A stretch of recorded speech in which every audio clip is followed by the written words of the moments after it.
Hai, selamat datang di channel Anita Rahman Chan. Dukung channelku ya dengan cara subscribe, like, comment, and share sebanyak-banyaknya ya. Satu lagi, bunyikan loncengnya agar kalian dapat update terbaru dari novelku. Terima kasih. Hope episode 49. Zico dan Kevin telah meninggalkan kota itu menuju kampung perawat yang bernama Nita, diikuti tim pengacara.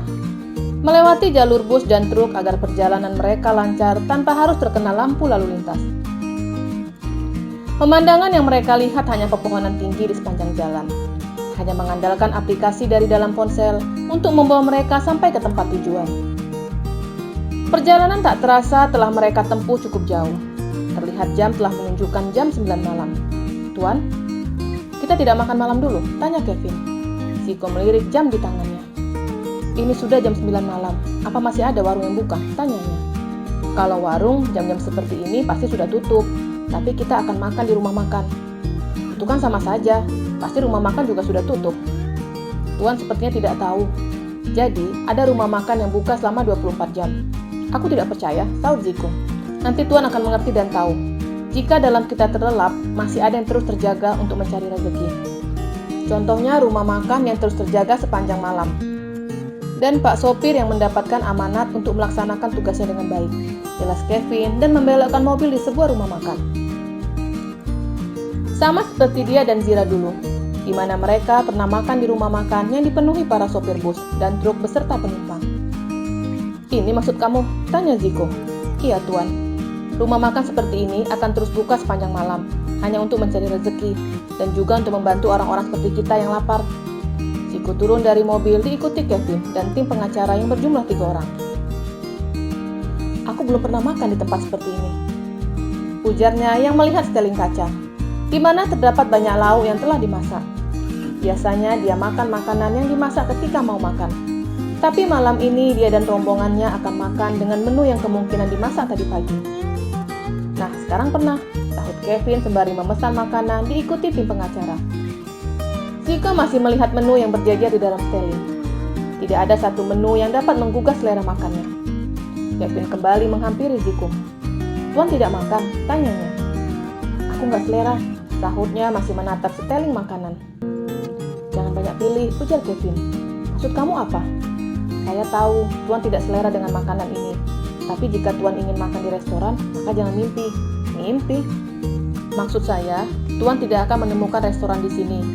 Tapi jika kita melewati kota, pasti kita banyak menemui restoran. Saran saya, makan saja.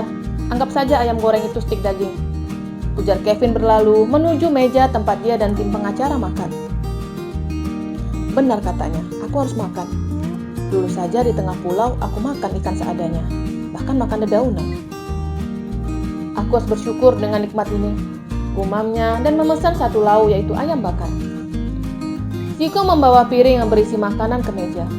Untuk pertama kali dalam hidupnya, baru kali ini dia makan tanpa dihidang. Membawa makanan seperti pengunjung rumah makan yang lain. Zico duduk di samping Kevin sembari memperhatikan cara makan para supir. Mereka makan dengan sangat lahap. Walaupun tidak selera, akhirnya dia mau menikmati makanan itu. Walaupun bukan seleranya, tapi tetap dihabiskannya.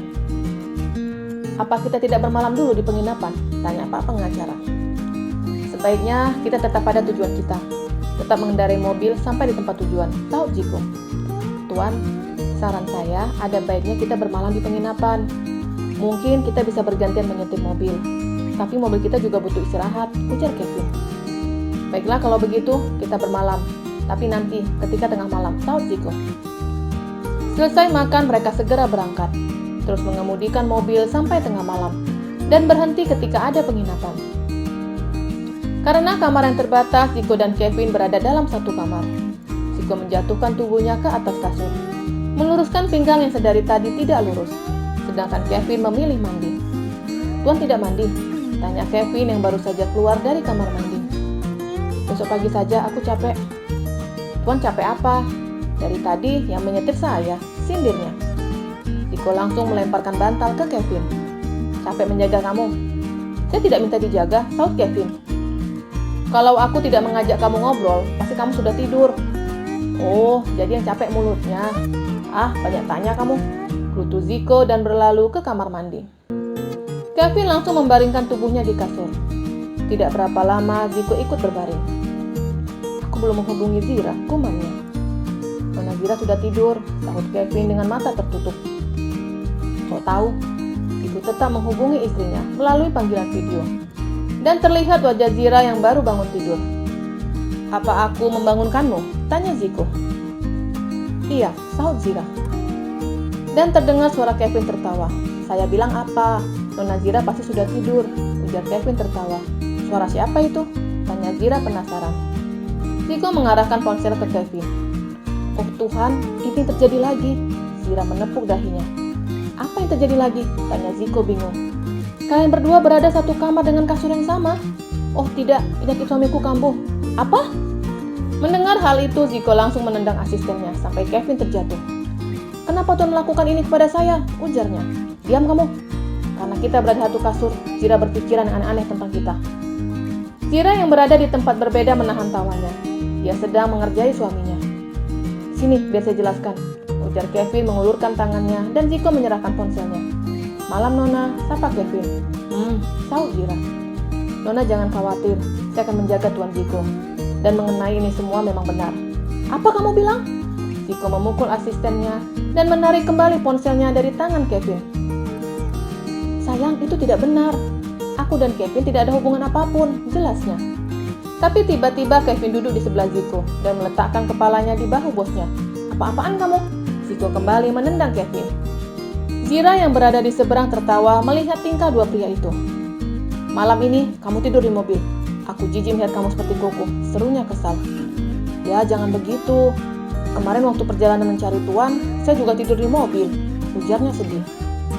Keputusan sudah bulat, tidur di mobil, seru Ziko. Hei tenang, aku hanya sedang bergurau. Aku percaya kalau kalian tidak sejati, ujar Zira. Ah syukurlah, Ziko mengelus dadanya. Tapi tidak tahu setelah malam ini, ujar Zira lagi. Apa? Ziko teriak. Hahaha, aku bercanda. Tidurlah, kalian pasti lelah. I love you, ujar Zira dan menutup panggilan itu. Apa saya masih boleh tidur di sana? Tanya Kevin sembari menunjuk tempat tidur. Tidurlah, tapi jangan anggap aku menik, seru Ziko. Iya, Tuan juga harus sadar kalau saya bukan Nona Zira. Iya ya, Ziko membaringkan badannya, begitupun Kevin ikut membaringkan badannya di sebelah Ziko. Karena badan mereka yang besar, mereka merasa tempat tidur itu terlalu sempit. Sempit? Ziko mendorong Kevin. Begitupun sebaliknya, Kevin membalas mendorong bosnya terus berulang. Tuan, stop. Waktu istirahat kita jadi berkurang, ujar Kevin sembari menunjuk jam. Akhirnya aksi dorong-mendorong berhenti. Ziko memiringkan badannya membelakangi Kevin. Begitupun sebaliknya. Tuan, boleh lampunya dimatikan? Tanyanya. Biarkan lampu itu tetap menyala. Aku tidak mau kamu mengambil kesempatan dalam keadaan gelap, ujar Ziko. Masih belum percaya kalau aku pria sejati. Gerutu Kevin pelan dan terdengar Ziko. Apa kamu bilang? Tanya Ziko dengan posisi yang masih sama, yaitu masih membelakangi Kevin. Selamat malam, sahut Kevin, tapi Ziko tidak menjawab. Vin, saya sudah tidur, sahut Kevin. Kalau perawat itu tidak mau membantuku bagaimana? Tanyanya. Itu masalah Tuan. Apa kamu bilang? Ziko langsung menendang asistennya sampai Kevin terjatuh ke lantai. Tuan, saya bukan bola, gerutunya sembari memegang pinggangnya yang sakit. Makanya, beri jawaban yang membuatku tenang, bukan seperti tadi, gerutu Ziko. Kalau dia tidak mau membantu, mungkin bisa tawarkan uang kepada perawat itu. Saya yakin dengan uang semua bisa diselesaikan, sahut Kevin sembari naik ke atas tempat tidur. Kalau dia tidak mau uang, tanya Ziko lagi. Ya, kalau dia tidak mau, mungkin bisa tawari dengan yang lain. Contohnya? Tanya Ziko lagi. Mungkin Tuan bisa memberikan pekerjaan bagus untuknya, atau apa? Tanya Ziko lagi. Jadikan dia istri kedua Tuan, sahut Kevin asal. Ziko langsung menendang Kevin. Ini kedua kalinya Tuan menendang saya, gerutu Kevin sembari naik ke atas tempat tidur. Aku itu minta pendapat kamu, bukan membuatku susah dengan jawaban tadi, gerutunya. Tuan, ini sudah malam. Tuan yang bilang kepada saya kalau perawat itu baik. Jadi menurut saya, dia pasti akan membantu, ujar Kevin menenangkan. Ziko menelaah semua ucapan asistennya. Menurutnya perawat itu sangat baik, malah mau membantunya untuk kabur. Apalagi hanya bersaksi, pasti perawat itu dengan senang hati membantunya. Vin, panggil Ziko. Vin, panggil Ziko lagi. Tidak ada sahutan dari asistennya. Hanya terdengar nafas Kevin yang teratur. Malah tidur. Gerutu Ziko sembari menelentangkan badannya. Memandang langit-langit kamar. Mencoba agar dapat terlelap. Tapi matanya serasa tidak mau terpejam. Rindu yang dirasakannya. Dia mencoba menutup matanya, tapi tiba-tiba terasa sesuatu bergerak. Ketika membuka mata, dia melihat Kevin sedang memiringkan badan menghadap ke arahnya. Sialan. Ziko langsung menutup wajah Kevin dengan selimut dan memiringkan badannya. Tapi Ziko merasa khawatir jika asistennya akan berbuat mesum kepadanya. Akhirnya dia terus terjaga sepanjang malam. Ucapan Zira membuatnya khawatir dengan Kevin yang akan berubah menjadi manusia setengah banci. Tak terasa alarm di ponsel Kevin berdering. Dia menonaktifkan ponselnya dan ketika berbalik, dia melihat Ziko dengan mata yang merah. "Tuan kenapa?" tanyanya heran. Tidak ada jawaban dari Ziko. "Apa Tuan sakit mata?" tanya Kevin sembari memperhatikan mata bosnya. "Gara-gara kamu aku terjaga sepanjang malam," serunya marah. "Loh, kenapa?" "Saya tidak meminta Tuan menjaga saya," tanyanya bingung. "Iya, tapi kamu tidur menghadapku. Aku jijik melihatmu tidur dengan tersenyum sembari memonyongkan bibirmu," gerutu Ziko. Kevin menggaruk kepalanya. Tidak dipungkirinya, jika tadi malam dia bermimpi sedang enak-enakan dengan istrinya. Bersambung.